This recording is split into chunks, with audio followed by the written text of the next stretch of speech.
Hey everyone, I'm Jen Mayer and this is our midweek moment, and today is Ash Wednesday. So that brings us to the age-old question, what are you doing for Lent?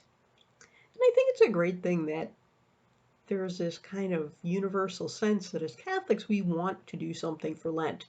I think the hard part is choosing what. And so as I was reviewing kind of what I've done over the years, there have been some kind of comical ones and some more serious ones.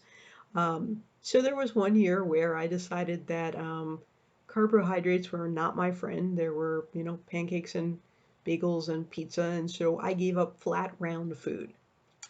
Another year, I decided that I needed to not speed. I was just going to drive the speed limit for that whole period, um, really to learn how to be on time for things and not try and speed to catch up for the fact that I was running late. Um, Another year, I adopted either 30 or 60 minutes of silence a day, and it needed to be screen free. I figured out very quickly. Um, there was a year where we had this wheel of virtues at the church, and you could spin it. And I think one year I got generosity, and another year I got like respect. And so I spent those Lents working to find ways to be generous or find ways to be respectful. Um, and then another year, I tied a couple things together. So rather than just giving up computer games outright, I connected them to the fact that I wanted to do more. I wanted to be more serious about morning prayer, and so I couldn't play the games until I had done the prayer.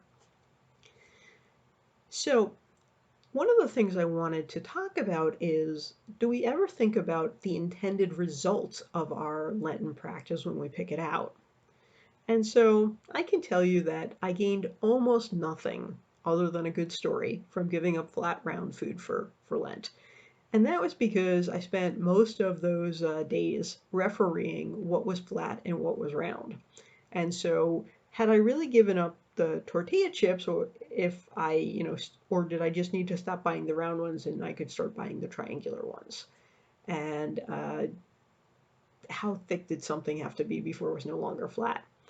Um, so one, I would never recommend anything with complex rules, but I also, like there was no particular spiritual benefit other than somehow connecting, like, oh, I'm not going to eat that. Why? And connect it back to God. Another year, I decided that rather than trying food, I would give up speeding. And the speeding, ultimately it taught me kind of an important lesson on being on time, but it didn't offer me any spiritual benefit as far as I can tell at all. Um, and again, it made for a pretty good story.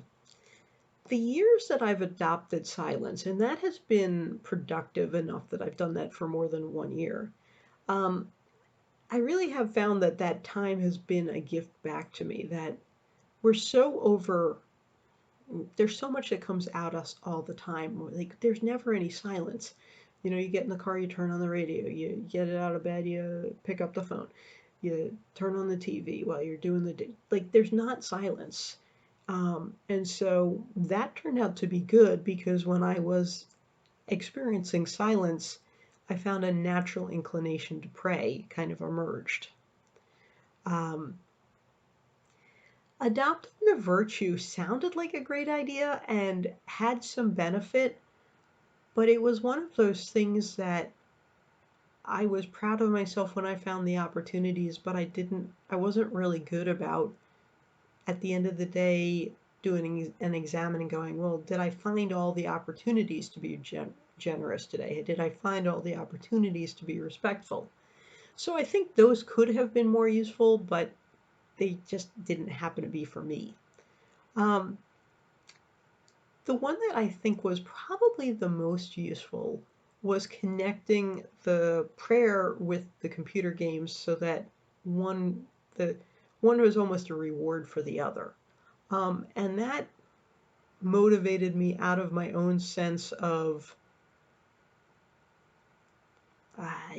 desire for fun, that, and it didn't really become a chore.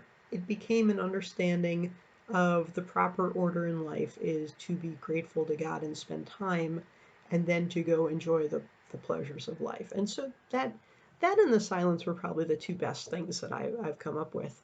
Um, and there'll definitely be some of that in this year's Lent for me. So I would ask you not only what are you doing for Lent, but the larger question, how do you think it will help you spiritually to grow your faith this Lent? Just something to think about. Happy Ash Wednesday.